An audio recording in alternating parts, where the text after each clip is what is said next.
यं ब्रह्मा वरुणेन्द्र रुद्र मरुतः स्तुवन्ति दिव्यस्तवै बिर्दै साङ्गपदक्रमोपनिषदै गार्यन्ति यं सामगा ध्यानावस्थित तद्गतेन मनसा पश्यन्ति यं योगिनो यस्यन्तं न विदुषुरासुरगणा देवाय तस्मै नमः श्रीमच्चन्दन चर्चितो ज्वलपु शुक्लाम्बरा मल्लिका मालालङ्कृत कुण्डला परविलसन्मुक्तावली शोभिता सर्वज्ञान निदान पुस्तक धरी रुद्राक्षमाला धरी वाग्देवी बदनाम्बुजे बसतु मे त्रैलोक्ये माता चिरं मुखं करोति वाचालं पङ्गु लङ्घयते गिरिं यत्कृपातहं वन्दे परमानन्दमाधवं नमो भगवते तस्मै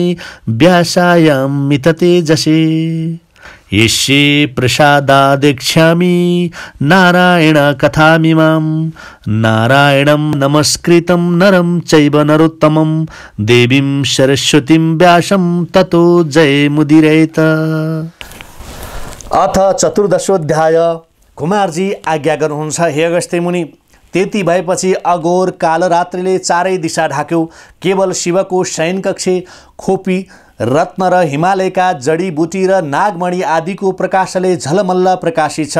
चाँदी जस्ता श्वेत शिवजी र नीलकमल समान मेघ वर्णकी पार्वती, दुई कालो र सेतो मधुर मिलन, उर्लदो यौवन, बढ्दो बढ्दो माया प्रीति, उत्तम र रसपूर्ण समागम दुवैको आनन्दमा निमग्न भइरहेका थिए। विवाहवरी रात्रिले ब्रह्माजीको आज्ञा सम्झिन्। अब मौका ठिक छ भन्ने मनमा गुनेर आफ्नो तम अन्धकारको प्रभाव भगवान शिव र पार्वतीको चिरमा पारिन्। अब शेष के रह्यो त्यो रात्रि रूपी विवाहवरीको चरित्र वा कर्तव्य हो भन्ने शिवजी र पार्वतीलाई ज्ञात हुन सकेन।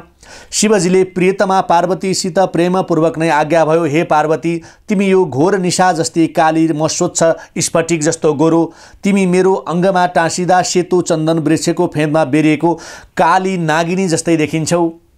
चन्द्रमा र सूर्यका किरणको सम्पर्कले गर्दा शुक्ल र कृष्ण पक्षमा छुट्टिएका रात्रि जस्तै तिमी अनि म अँध्यारोमा स्पष्ट देखिने उज्यालो हो कि होइन? शिवजीले यति कुरा मुखबाट निकाल्नु मात्र भएको थियो। एक्कासी पार्वती क्रोधले राता राता नेत्र पार्दै आँखी भुइँ जोड्दै मुख बाङ्गो पारेर भन्न लाग्नुभयो, हे स्वामी, म सर्प जस्तै कुटिल बाङ्गी पनि छैन र विषालु पनि होइन। मैले कति कष्टपूर्वक तपस्या व्रत नियम पालन गरेर अनेक दुःख खपेर हजुरका साथमा आउन पाऊँ भनी विपत्ति सहे। तर आज मेरो यस्तो घोर अपमान। संसारमा कुनै पनि व्यक्ति आफ्नो मूर्खतातिर हेर्दैन।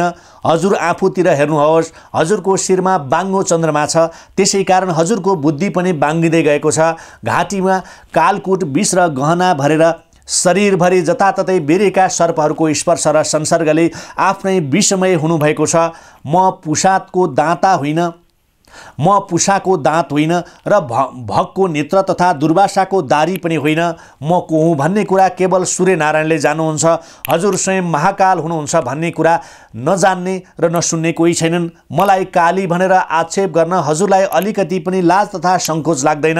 हजुरको अनावश्यक आक्षेपले गर्दा मेरो शिरमा शूल उठेर पीडा दिइरहेको छ।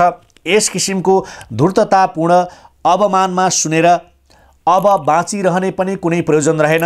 अब मैले यो कैलाशपुरी पनि त्यागेँ, तपस्या गर्न गइहालेँ।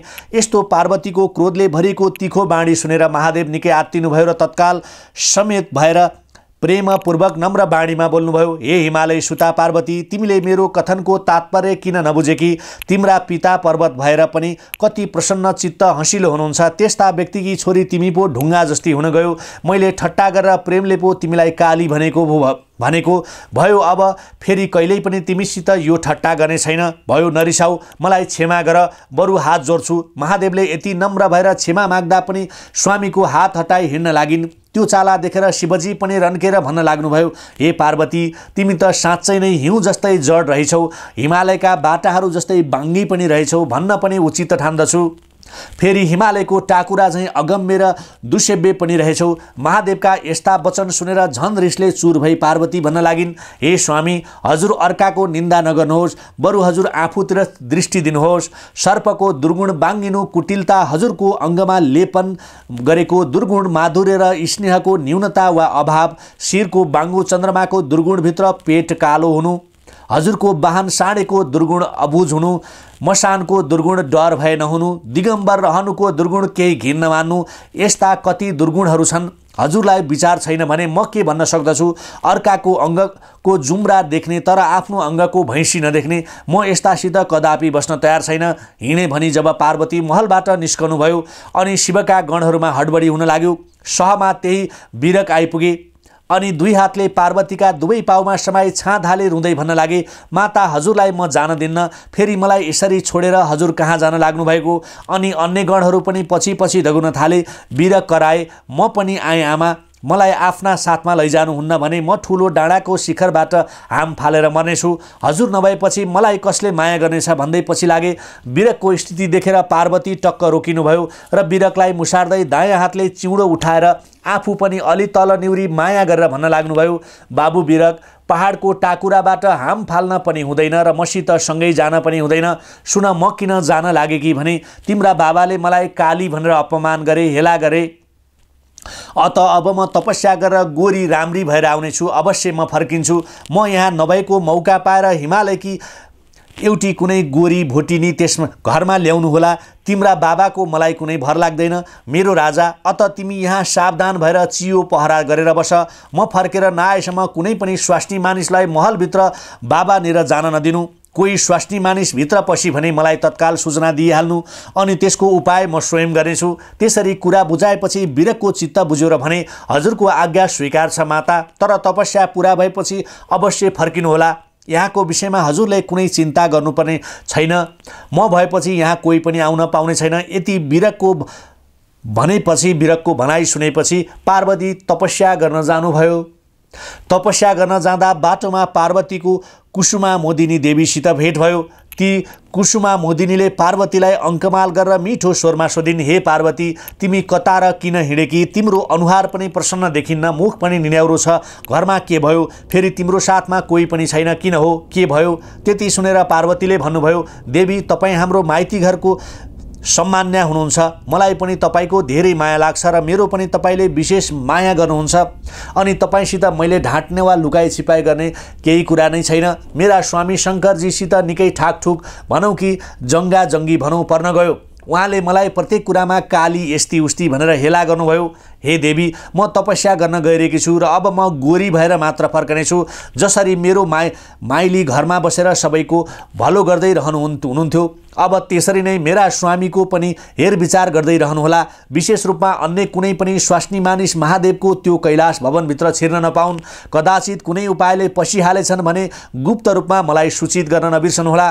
त्यस बखत जे जति गर्नु पर्ला त्यो म स्वयं गर्नेछु। यति भनेपछि आफ्नै कुलदेवको आश्वासन पाएपछि पार्वती आफ्नो हिमालयमा तपस्या गर्न जानुभयो। अनि आफ्ना पिता हिमालयको बगैँचामा आकाश मार्गबाट घनघोर कालो घटाभित्र कुनै तेजपुञ्ज हराए झैँ अदृश्य रूपमा पुग्नुभयो। अनि पहिरेको राम्रा राम्रा गहना वस्त्रहरू त्यही एकातिर राखी वृक्षका बोक्रा पहिरेर ग्रीष्मको घाममा पञ्चाग्नि तापी वर्षा ऋतुमा खुला चौरमा वर्षाको कष्ट सहेर तथा पुष्माको जाडोमा हिमालयको जलभित्र बस्ने अनि कहिले निराहार कहिले अलिअलि फलाहार गरी रित्तो वेदीमा सुत्ने यस प्रकारको कठोर तपस्यामा पार्वती लीन हुनुभयो।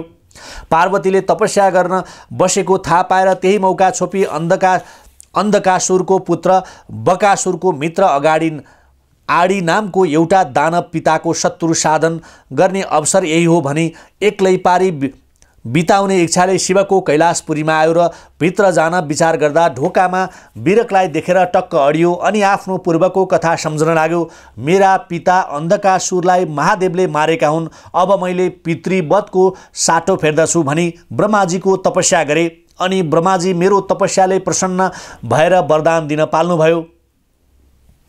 मैले कहिल्यै नमर्ने अजम्बर हुन पाऊँ भनी वरदान मागे। ब्रह्माजीले, हे असुर राज बकासुर, यस संसारमा कोही पनि अमर छैन, शरीर पाएपछि एक दिन सबै मर्न पर्दछ, अत मृत्युको कुनै अवकाश वा निमित्तलाई अडान राखी वरदान माग, म दिनेछु भन्नुभयो। अनि दानवले भन्यो, हे प्रभु, त्यसो भए जहिले म आफ्नो देह परिवर्तन गर्नेछु त्यसै बखत मेरो मरण हुन सकोस्, अथवा शरीर परिवर्तन नगरेसम्म अमर रहिरहँ भन्यो। र ब्रह्माजीले तथास्तु भन्नुभएको हो। म अमर छु र पितावतको शत्रु साधन गर्न समर्थ पनि छु, तर यो बिरकको आँखा छलेर भित्र कसरी जाउँ भन्ने विचार गर्दा आफ्नो मृत्युको कुरा बिर्सियो। यो बिरकलाई कुन उपायले छक्क्याउँ, केवल यही मात्र विचार गर्न लाग्यो। त्यसै बखत सानो सर्पको रूप लिएर बिरकको आँखा छली एउटा सानो छिद्रबाट भित्र पस्यो। आफ्नो कोखामा दाँत राखेर पार्वतीकै जस्तो राम्रो रूप धारण गरी शरीरमा पुरा श्रृङ्गार र आभूषण समेत पहिरी शिवजी राज भएको भव्य बैठक कोठामा पुग्यो। शिवजीले त्यसलाई पार्वती ठानेर अङ्कमाल गरी भन्नुभयो, हे प्रिय पार्वती, तिम्रो भाव उत्तम छ। यो भाव नकली वा बनावटी त होइन, मेरो मनको भाव बुझ्न समर्थ भइछौ कि कसो हो? तिमी नहुनाले मेरो निम्ति सारा संसार अन्धकारमय भयो। तिमी प्रसन्न भएर नै फर्केर आएकी छौ जस्तो छौ। कसो हो, फर्केर आयो, राम्रो गर्यौ, यो काम गर्नु उचित पनि हो। यति महादेवको कुरा सुनेर पार्वती रूपधारी दानवले भन्यो, स्वामी, म तपस्या गर्न गएकी हुँ, तर हजुरलाई सम्झिरहेँ, केही गर्दा पनि बिर्सन सकिनँ, त्यसैले फर्केर आएकी। यो कुरा सुन्दा महादेवको मनमा शङ्का उत्पन्न भयो। मैले त्यति बुझाउँदा पनि नमानेर दृढ भई तपस्या गर्न गएकी पार्वती त्यसै फर्केर कदापि आउन सक्दिनन्। यस्तो विचार गरी राम्ररी ध्यान दृष्टिले हेर्दा पार्वतीको बायाँ भागमा कोखामा रोमको भुमरी परि कमलको पुष्प जस्तो चिन्ह बनेको थियो, त्यो रहेनछ। अत कुनै दानवी माया हो, छल्न आएको भनेर बुझेर पनि थाहा नपाएझै गरी बिस्तारैसित वज्रास्त्रको सन्धान गरी त्यस आडी दानवको सन्धिमा प्रहार गर्नुभयो र त्यस चोटले त्यो आडी दानव त्यहीँ ढलेर मरिहाल्यो। उता पार्वतीको कुलदेवी कुसुमा मोदिनीले स्वास्नी मानिसभित्र पसेको चाल पाइन्, तर किन र कसरी भित्र पसी के भयो भन्ने कुरा जान्न सकिनन्। महादेवको गुप्त खोपीमा कुनै स्वास्नी मानिस पछि भन्ने समाचार वायुद्वारा पार्वती कहाँ पठाइदिन्। त्यो समाचार सुनेर पार्वती मनमनै विचलित भइन्। बिरकले मलाई धोका दियो भन्ने ठानेर म जस्ती सोझी र माया गर्ने आमालाई धोका दिइस् भने अब चर्को नुन जस्ती शिला पत्थर तेरी आमा होस् भनेर श्राप दिइन्। त्यस प्रकार बिरकलाई श्राप दिएर क्रोधित भएकी पार्वतीजीको मुखबाट उनको रिसको रूपान्तरमा एक ठुलो सिंह निस्कियो। भयङ्कर अनुहार भएको, र्याल हल्लेको र पुच्छर ठाडो परेको, अनि दाँत कटकट पारेर मुख खोलेको, जुरो लत्रिएको, कोखा र कम्मर सेप्रो भएको त्यस्तो डरलाग्दो सिंहमा चढेर पार्वतीको उग्र रूप हुने लक्षण जानेर स्वयं ब्रह्माजी त्यही प्रकट हुनुभयो र आज्ञा गर्नुभयो, हे पुत्री पार्वती, तिमीले यो के गर्न आँटेकी? तपस्या गर्न छाडेर कता प्रस्थान गर्न खोजेकी छौ? व्यर्थ किन क्रोध गरेकी? तिम्रो क्रोधको उद्देश्य के हो? मनमा के इच्छा छ? जस्तै दुर्लभ वस्तु पनि म दिन तयार छु। यस्तो कठिन तपस्या र यो क्रोधबाट के गर्ने मन छ? चित्तको कुरा मलाई भन। ब्रह्माजीको वचन सुनेर पार्वतीले भन्नुभयो, हे पितामह ब्रह्मन, मैले महादेव स्वामी पाऊँ भनेर कठोर तपस्या गरेर बल्ल बल्ल महादेवलाई स्वामी रूपमा प्राप्त गर्न सकेँ। अब महादेवजी मलाई बारम्बार काली भनेर उपहास गरिरहनुहुन्छ, खिसी गरिरहनुहुन्छ। त्यसै कारण अब म सुवर्ण जस्तै रङ्की गोरी भएर उनकी परम प्रिया बनी उहाँकै बायाँ काखमा बसिरहन पाऊँ, यही मेरो आन्तरिक इच्छा छ। पार्वतीको इच्छा जानेर ब्रह्माजीले तथास्तु भन्नुभयो। अनि पार्वतीजीले आफ्नो पुरानो भमरा झैँ र फुलको नीलकमल समानको शरीरको कालो काँचुली सर्पले फेरे जस्तै गरी त्यहाँ छाडिदिनुभयो, अर्थात् काँचुली त्यहीँ फेरिदिनुभयो। पार्वतीको त्यस काँचुलीबाट पीताम्बर धारण गरेकी, हातमा घण्टा लिएकी कालिका देवी प्रकट भइन्। तिनलाई ब्रह्माजीले भन्नुभयो, हे विभावरी, तिमी निशा रात्रि हौ। यी पार्वतीजीको देहको सम्पर्कले गर्दा तिमी कृतार्थ भएकी छौ। पहिले तिमी केवल एक निशा थियौ, अब यो सिंह तिम्रो वाहन बनेछ। तिम्रो ध्वजामा पनि यही विद्यमान रहनेछ। अब देवताहरूको कार्य सम्पन्न गर्न तिमी विन्ध्याचलमा गएर विन्ध्यवासिनी नामले प्रख्यात भएर बस। अब यो पाञ्चाल नाम भएको 100 आफ्ना लाखौँ 100 सेनाका साथ तिम्रो सेवा र आज्ञामा उपस्थित रहनेछ। यति भनेर कालीलाई विन्ध्याचल पर्वतमा पठाए ब्रह्माजी आफ्नो धाममा फर्कनुभयो। पार्वतीजी पनि खारीको सुन जस्तो वर्णकी गोरी भएर प्रसन्न मनले शङ्कर भगवान कहाँ जान सरासर पाल्नुभयो। मुख्यद्वारमा हातको बेतको छडी लिएर बसेको बिरकले भित्र जान लागेकी पार्वतीजीको सामुन्ने ठडाएर भन्न लागे, यहाँ तपाईँको केही काम छैन, तुरुन्त फर्किहाल्नुहोस्, होइन भने शङ्कर भगवानको अमोघ त्रिशूलको लक्ष्य हुनुपर्नेछ। अघि नै पार्वतीजीको रूप लिएर कुनै एउटा दानव शिवजीलाई झुक्क्याउन छल्न भनी भित्र पसेछ। मैले त्यसलाई देख्न पाइनँ, तर अन्तर्यामी शिवजीले त्यसको पाखण्ड थाहा पाएर त्यसलाई स्वयं मार्नुभएछ। अनि मलाई भित्र डाकेर भन्नुभयो, बिरक मूलद्वारमा बसेर तिमीले के यस्तो हेलचेक्राई वा असावधानी गरेको? यति भन्दै बेसरी रिसानी भयो। यस्तो चाला गर्ने हो भने तिमीले मेरो ढोकामा धेरै दिनसम्म बस्न पाउँछु भन्ने आशै गर्नु पर्दैन। शिवजी निवास गर्ने भित्री कोठामा हाम्री माता पार्वतीजी बाहेक अन्य कोही स्त्री वा पुरुष छिर्न पाउने छैन। बिरकको यस्ता कुरा सुनेर पार्वतीजी स्वयं छक्क पर्नुभयो अनि मनमनै विचारमा गाडिनुभयो, मलाई पहिले कुनै स्त्री भनेर सूचना दिएको त त्यो स्त्री नभएर कुनै दुष्ट दानव छल गर्न आएको रहेछ। मैले रिसाएर व्यर्थमा बिरकलाई श्राप दिएछु। क्रोधले कसैको पनि बुद्धि बिगार्छ र भलो गर्दैन। यस्तो मनमनै गुणी केही लाज माने चाहिँ गरी बिरकसित भन्नुभयो, बाबु बिरक, म तिम्री माता पार्वती नै हुँ। तिम्रा कुनै प्रकारले पनि भ्रममा तिमी नपर। गिरिराज हिमालयकी पुत्री भगवान शिवकी अर्धाङ्गिनी पार्वती म नै हुँ। तिमीलाई सम्झना होला, म तपस्या गरिसकेर अवश्य फर्केर आउनेछु भनेर म गएको थिएँ। तपस्या पूर्ण भएपछि ब्रह्माजीले मलाई गोरी तुल्याइदिनु भयो अनि तिमीले कुनै स्वास्नी मानिसलाई यस ढोकाबाट भित्र जान दियो अरे भन्ने समाचार सुन्दा मलाई बेसरी रिस उठ्यो अनि तिमीलाई श्राप दिएँ। तर यसमा तिम्रो केही दोष रहेनछ, तिमी निर्दोष रहेछौ। तापनि मेरो श्राप पनि अटल र अमोघ छ। अत तिमी अब मनुष्य लोकमा शिला पुत्र भएर छिट्टै नै आउनेछौ। तिमी आफ्नो काममा सफल हुनेछौ। त्यति कुरा सुनेपछि बिरकले माता पार्वतीलाई भक्तिपूर्वक अभिवादन गरी दुवै हात जोडेर अनेक प्रकारले स्तुति प्रार्थना गरे। बिरकको प्रार्थनाले प्रसन्न भएर जगदम्बा पार्वती आफ्ना चिर आराधित प्रियपति भगवान विशम्भरको भव्य भवनभित्र प्रवेश गर्नुभयो। उता तारकासुर दैत्यको कठोर एवं डरलाग्दो शासनबाट शस्त्र र व्याकुल भएका सम्पूर्ण देवताहरू श्री शिवजीको दर्शन गर्न ठिक त्यही मौकामा उपस्थित भएका थिए। तर द्वारमा बसेका बिरकले अहिले मौका छैन, भगवान आशुतोष शिव एकान्तमा प्रियतमा पार्वतीसित राज भएको छ, फेरि कुनै मौका पारेर आउनुहोला भनी फर्काइदिए।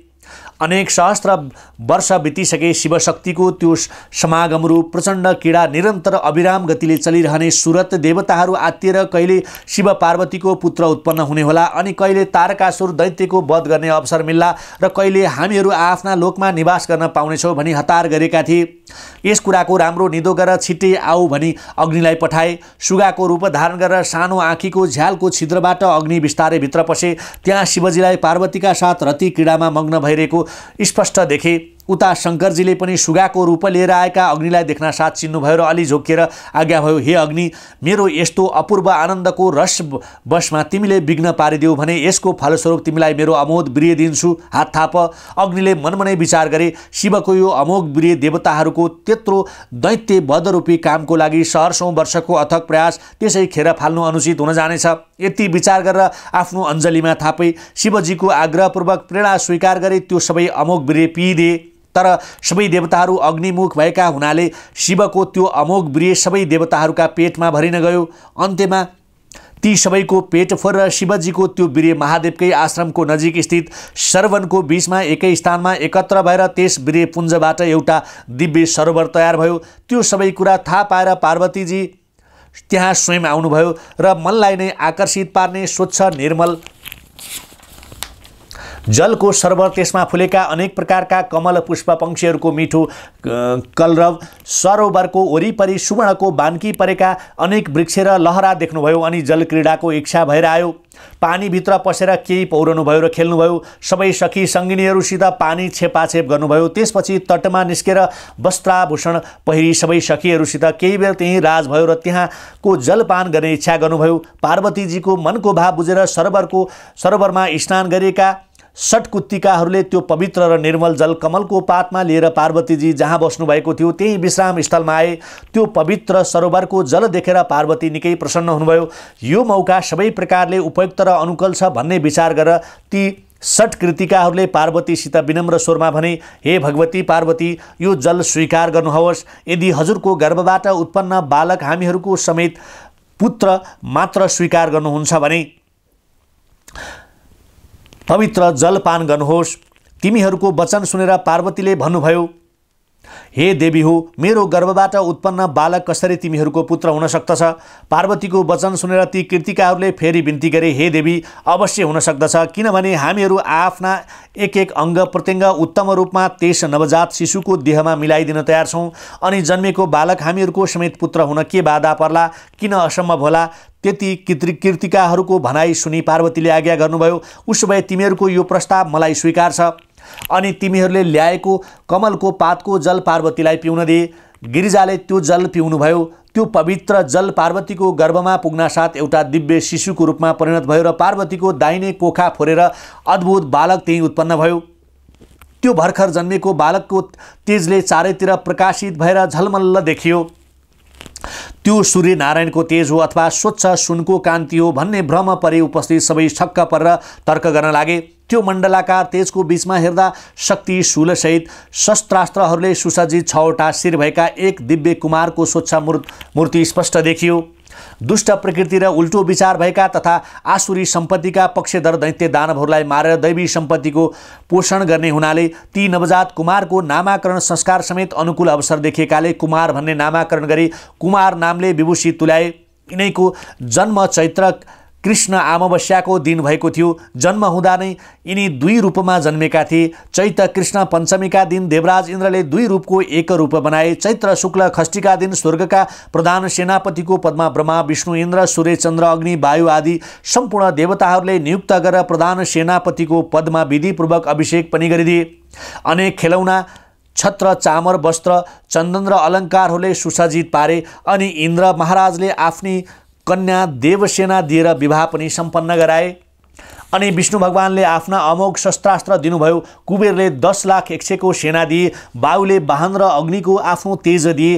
त्वष्टाले कुखुरा दिए र स्कन्द विशाख खड्वक्र गाङ्गे स्वामी कार्तिके खड्मातुर इत्यादि नामद्वारा ती कुमारको समस्त देवताहरूले स्तुति र प्रार्थना गरे। अनि प्रसन्न भएका कुमारले भने, हे देवता हो, मैले हजुरहरूको के काम गरिदिनु पर्यो, आज्ञा गर्नुहोस्।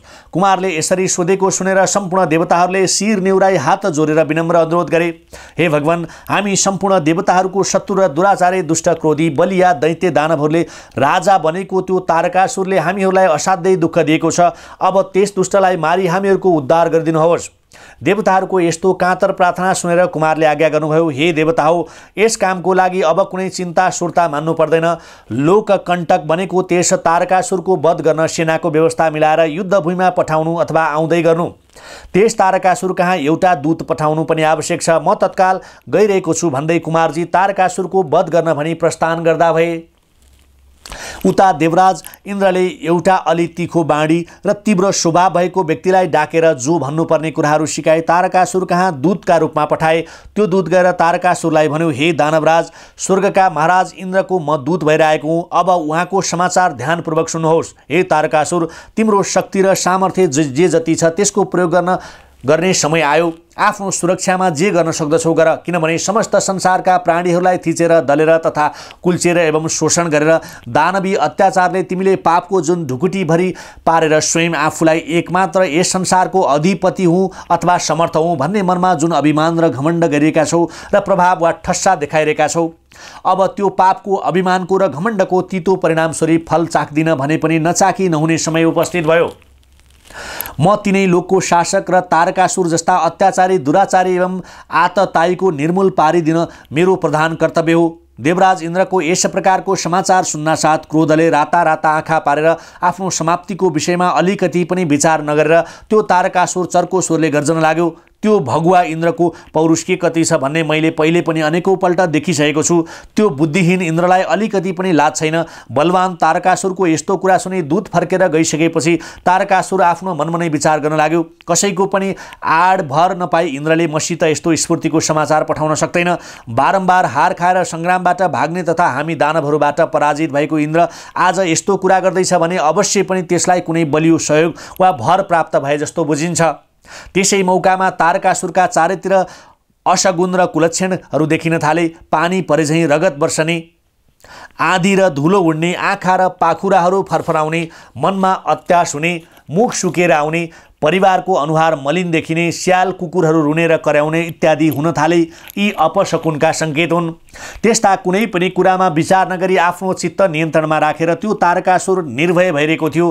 त्यही मौकामा आफ्नो ठुलो राजप्रसादको अग्लो छतबाट हेर्दा हात्तीका समूह हिँड्दा घण्टा घुङ्गुरहरू बजेको विचित्र ध्वनिले डरलाग्दो अनि अश्व घण्टाहरू अश्वहरू टापको ध्वनि र उडेको धुलोले आकाशमा कोइरी मण्डल भएको अनेकानेक रथहरू अग्ला अग्ला ध्वजा पताकाहरू फरफराइरहेका र पाङ्ग्राका घर घर ध्वनि भइरहेको, आकाशमा अनेक प्रकारका विमानहरूमा विराजमान देवताहरूका चमरहरू चलिरहेका अनि अनेक किन्नर र गणहरूका सङ्गीतको मिठो ध्वनि फैलिरहेको, राम्रा राम्रा वस्त्र र अलङ्कार तथा दिव्य फुलमालाहरूले झलमल भएको अनि म्यानबाट झिकेका खड्ग खुँडा तरबार आदि शस्त्र लिएका सुत मागध र बन्दीजनहरूको स्तुति पाठले तमुल ध्वनि बढ्दै गइरहेको, झकाझक टल्कने कवचहरूले अद्भुत शोभा भएको समस्त देवताहरूको विशाल सेना देखियो। अनि तारकासुरको तत्काल चित्त आत्यो र के गरौँ कसो गरौँ भन्ने विचार गर्दा गर्दै चिन्तामा गाडियो र आकाशतिर नै हेरिरह्यो तथा विचार गर्यो, कुन यस्तो अपूर्व योद्धा यहाँ आउँदैछ जसलाई मैले आजभन्दा पहिले नजितेको हुँला र। यसरी मनमनै तर्क गर्दै थियो कि अकस्मात उसका कानमा अनेक सिद्धिजनहरूको दिव्य सङ्गीतको मधुर ध्वनि तारकासुरको हृदय नै थर्काउने गरी भित्र पसिरहेको थियो। त्यसपछि देवतातर्फ सिद्ध र बन्दीजनहरूको सामगानको उत्तम गाथा सुनेर तारकासुरको मनमा झस्को पसेझैँ भयो अनि ब्रह्माजीसित आफूले वर माग्दाको एक एक कुरा सम्झना भयो अनि 7 दिनको सानो शिशुबाट आफ्नो मृत्युको समय आइपुगेछ कि भन्ने भित्रभित्रै चिन्तातुर र शोकाकुल हुन गई सङ्ग्राम रूपी धर्मको मर्यादा स्मरण गरेर कवच पनि नपहिरेरै केही पैदल सेनाहरूलाई पछि पछि आउने सङ्केत दिई आफू पनि पैदल नै आफ्नो विशाल राजभवनबाट बाहिर निस्क्यो। अनि काल नेमीले आफ्ना समस्त देवताहरूलाई उच्च स्वरमा चिच्याएर भन्यो, हे दानव योद्धा वीरहरू हो, अविलम्ब सेनाहरू सुसज्जित पारेर दगुर पक्र, देवताहरूलाई मार, ढिलो नगर, मेरो पछि पछि झटाझट आओ।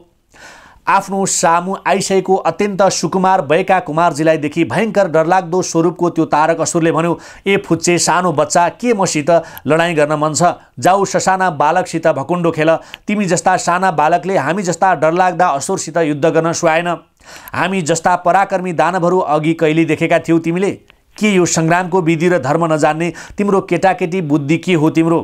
यति सुन्नासाथ कुमारले पनि समस्त देवताहरूलाई हर्षवृद्धि गर्दै तारकासुरसित मुहुडा दिएर अलि चर्को स्वरमा भने, हे तारकासुर, शास्त्रका नियम र युद्धको धर्म मैले नै तँलाई बुझाउनु पर्ने भइरहेको छ, किनकि युद्धको समयमा निर्भीक योद्धाहरू यो कुरा यस्तै हो, यो कुरा यसो होइन भन्नेतिर लागेर अनगल तैँले जस्तै प्रलाप गर्दैनन्। मलाई बालक ठानेर उपहास नगर। विषालु सर्पको बच्चा सानै भए पनि डरलाग्दो हुन्छ। फेरि सूर्य बालकै छँदा पनि कसैले हेर्न सक्दैन। हात्ती ठुलो भए पनि सानो अङ्कुशले बसमा राख्दछ। मन्त्र सानै भए पनि सुरासुरलाई बस पार्न सक्ने सामर्थ्य भएको हुन्छ। बुझिस् तारकासुर, त मेरो निम्ति अझै छु, म तेरो निम्ति अझै छु। कुमारजी यसरी भनिरहेकी थिए। उनीमाथि तारकासुरले मुद्गर प्रहार गरिदियो।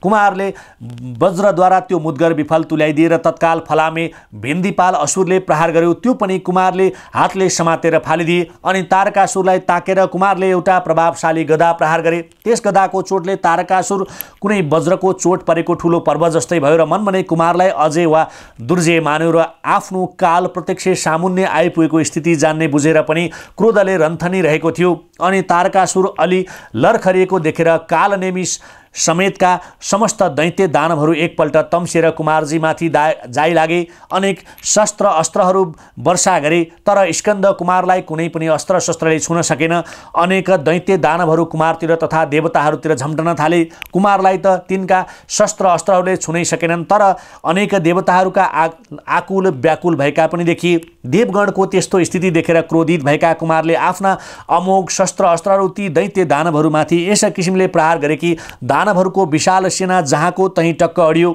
अगाडि बढ्ने साहस गर्न सकेनन्। तिनको सामर्थ्य नै हराएर गयो। झन् पछाडितिर भाग्न थाले। आफ्ना सैनिकहरू त्यसरी भाग्न लागेको देखेर रिसाएको तारकासुरले आफ्नो प्रचण्ड गदा घुमाएर कुमारलाई ताकेर प्रहार गरिदियो। त्यसैमाथि अनेक बाणहरू एकैपल्ट छाडेर कुमारको वाहन मयूरलाई घायल पारी पछाडि सर्न बाध्य तुल्यायो। जब चोट खाएर मयूर पछाडि फर्कन लाग्यो तब क्रोधित भएका स्वामी कार्तिकेयले सुवर्णका झालर र टल्किने सिक्रीहरूले सुसज्जित शक्ति उचालेर फन्न 3 पल्ट घुमाई रत्नका बाजुबालाहरूको झन्कार गराई। पापिष्ट तारकासुर, अब त सङ्ग्राममा मेरो सामुन्ने उभिएर अन्तिम एकपल्ट यो विशाल संसारलाई हेर। अब तैँले यमराजको नगरतिर जाने मौका नजिकै आइसकेको छ। मेरो यो शक्तिले तेरो प्राण लिनेछ। अब त मरिस। तेरो शस्त्रास्त्र र तन्त्र मन्त्र जे जति छ सबैलाई स्मरण गर। मौका यही हो। अब फेरि अवसर मिल्ने छैन। जे भएको शक्तिले उद्योग गर। जीवन रक्षाको उद्योग गर। यति भनी ठुलो बेगले तारकासुरको छाती ताकेर शक्ति प्रहार गरिदिए। त्यो अमोघ शक्तिले बलवान तारकासुरको वज्रको विशाल पर्वत झैँ अत्यन्त कठोर छाती फोरिदियो र प्रलय कालमा भूमिमा ढलेको ठुलो पर्वत झैँ किरीट कुण्डलहरू चारैतिर छर्दै आकाशबाट चट्याङ परे जस्तै चर्को शब्द गरेर भूमिमा पछारियो। त्यसका सैनिकहरूमा ठुलो हाहाकार र कोलाहल मचियो। सारा सैनिक जसले जता भाग्ने अवसर पायो उतै भाग्न लागे। यस प्रकार जब स्वामी कार्तिकेयले बलवान असुर तारकलाई मारिदिनुभयो तब आसुरी सम्पदाको पनि इति भयो, समाप्त भयो। अनि देवताहरू पनि ठुलो विजयको हर्ष मनाउन लागे। दैवी सम्पदाको उत्थान भएकाले समस्त संसार सुखी भयो। त्यस मौकामा नरक नै शून्य भयो। त्यहाँ पापी वा दुखी कोही पनि देखिएनन्। त्यति भइसकेपछि सबै देवताहरू एकत्र भएर विजय कुमारको स्तुति गरे। तारकासुर मारिएको हर्षले गदगद भएका देवताहरू कुमारप्रति आभार र कृतज्ञता प्रकट गरी भक्तिपूर्व अभिवादन अर्पण गरी सिद्ध महर्षि देवर्षि राजर्षिहरू तथा सम्पूर्ण देवतागण आफ्ना लोकमा जाँदा भए। कुमार पनि देवताहरूको कार्य सिद्ध पारेर कैलाश पर्वतमा आफ्ना माता पिताको दर्शन गर्नका लागि जानुभयो। कुमारजी आज्ञा गर्नुहुन्छ हे अगस्त्य मुनि। कुमारको उत्पत्ति र तारकासुरको विनाश भएको प्रसङ्ग मैले भने सुन्ने र सुनाउने प्रत्येक मानिस दीर्घायु, भाग्यमानी, निरोगी, लक्ष्मीवान र राम्रा तेजिला हुनेछन्। तिनको बालग्रह शान्त होला, निर्भय र सुखी रहनेछन्। राजकार्यमा लागेका कर्मचारीहरूले यो कथा सुने इच्छित लाभ प्राप्ति हुनेछ। नित्य क्रिया सकेर स्नान सन्ध्या गरी यो स्वामी कार्तिकको चरित्र पाठ गरे शत्रुले जितेको राज्य पनि फेरि प्राप्त हुनेछ। इति श्री स्कन्द पुराणे केदारखण्डे महाग महात्म्ये कुमार गस्ते संवादे श्री स्वस्तानी व्रत कथायां तारकासुर पराजय वर्णनम नाम चतुर्दशोऽध्याय। उपनयतु मंगलम ओ शकल जगन मंगलालय श्रीमान दिनकर किरण निबोधित नवनलिन दल निवेक्षण कृष्ण काले वर्षतु पर्जन्ये पृथिवी शस्यशालिनी देशोष्यं क्षुवरहितो ब्राह्मणा सन्तु निर्भया अपुत्राः पुत्रिणः सन्तु पुत्रिणः सन्तु पौत्रिणः निर्धनाः सधनाः सन्तु जीवन्तु शरदां शतम् तत्रैव गंगा यमुना च तत्र गोदावरी सिन्धु सरस्वती च तीर्थानि सर्वाणि वसन्ति तत्र यत्राच्युतद्वार कथा प्रसंगः या कुन्देन्दु तुषारहार धवला या शुभ्र वस्त्रावृता या वीणा वरदंड मंडितकरा या श्वेत पद्मासना या ब्रह्माच्युत शंकर प्रवृत्ति भीर्देवै सदा वंदिता सा मां पातु सरस्वती भगवती निशेष जाड्यापहा कायेन वाचा मनसेन्द्रियैर्वा बुद्धयात्मना वा प्रकृति स्वभावात् करोमि यदत् सकलं परस्मै नारायणायति समर्पये तथा। श्री स्वस्तानी परमेश्वरी की, श्री स्वस्तानी परमेश्वरी की जय।